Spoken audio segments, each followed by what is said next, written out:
¿Qué tal, señores? Vamos a hacer otro upgrade de este ordenador que parece sacado directamente de Star Wars o Star Trek, que no es otro que el HP Z2 G4. Y es un formato mini, pero no es tan mini. Tiene una estética bastante curiosa, bastante del espacio, y vamos a verlo un poquito así por encima. Esto no vamos a hacer ninguna review. Vamos aquí como tiene la Z. Ha sido un diseño bastante, por así decir, raro, no es nada común, pero mola bastante. Vale, aquí en la parte de adelante simplemente tenemos el botón de encendido. Muy simple. Y aquí en la parte de atrás ya tenemos dos puertos USB, el puerto RJ45, estos puertos que son configurables, que en algunos modelos pues ya viene, por así decir, algún HDMI, algún DisplayPort, algún VGA, y igual me pasa con lo mismo, que este supongo que será el USB-C, esto será otro DisplayPort que en este caso no lo lleva, y aquí tenemos dos salidas de DisplayPort, la entrada de la corriente y lo importante que nos queda hoy, que es para abrir el ordenador. Empujamos para allá, tiene un poco de miga, empujamos hacia el lado, a ver que puedo hacerlo yo, y levantamos la tapa. Luego, por si acaso no sabéis cómo volver a ponerlo, fijaros que alrededor de todo el perímetro tiene esta especie de rejilla, salvo aquí. Aquí tiene rejilla, pues lógicamente sería ponerlo, bueno, en este caso así. Vale, placa base, ordenador, la verdad que está súper limpio y súper guay diseñado. Aquí tenemos el carril del disco duro SSD, aquí tenemos el disipador y aquí tenemos el ventilador del procesador. Vamos a lo más sencillo, en este caso, que va a ser cambiar la memoria RAM.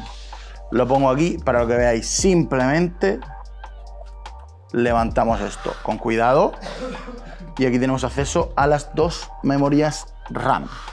Vale, tenemos muesca y muesca. Bastante sencillo, como siempre, introducimos y empujamos hacia abajo y ya se queda totalmente sujeto. Y ahora pues simplemente volvemos a poner esto hacia abajo. Aquí esto tiene un poquito más de miga, pero vamos a hacerlo sencillo. Vamos a tener que quitar esto para poder acceder a los puertos para instalar el disco NVMe. Vale, esto es un destornillador de Thor, no es ni de estrella ni plano. Es un poquito más complicado de encontrar, pero bueno, no tiene mucha dificultad. Vale, desatornillamos esto y como veis aquí tiene una palanquita.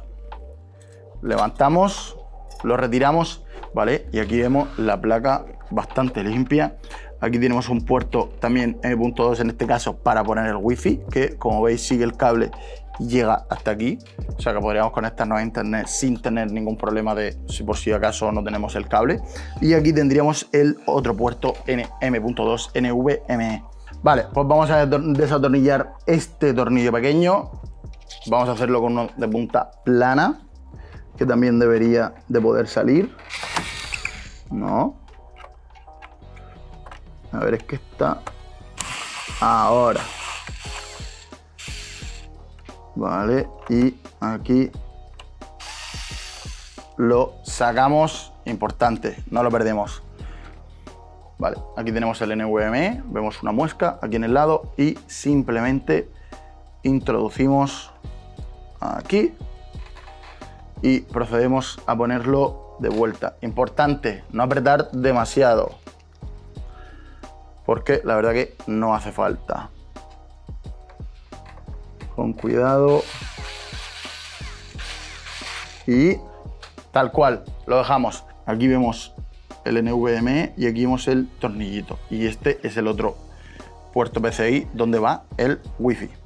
Vale, ahora simplemente lo que nos queda es poner el disco duro SSD en su carril.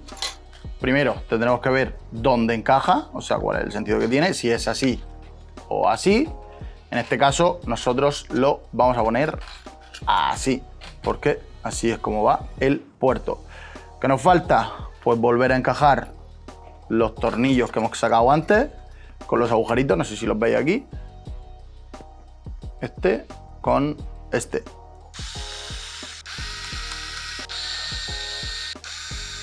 Vale, pues ya tenemos el SSD puesto en su carril.